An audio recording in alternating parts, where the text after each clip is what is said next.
या देवी सर्वभूतेषु मातृरूपेण संस्थिता नमस्तस्यै नमस्तस्यै नमस्तस्यै नमो नमः।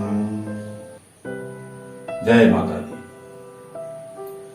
आज शारदीय नवरात्र का चौथा दिन और आज के दिन माँ के जिस स्वरूप की हम आराधना करते हैं उसे कुष्मांडा देवी कहते हैं। शास्त्रों में ऐसी मान्यता है कि इस चराचर जगत की जो अधिष्ठात्री देवी हैं वो हमारी माता कुष्मांडा देवी है। माता कुष्मांडा देवी सिंह पे सवार अष्टभुजधारी होती है। माता के हाथों में क्रमशः कमल पुष्प, धनुष, वान, कमंडल, अमृत कलश, चक्र, गदा और सभी हृदय के मनोकामना को पूर्ण करने वाली जप माला होती है।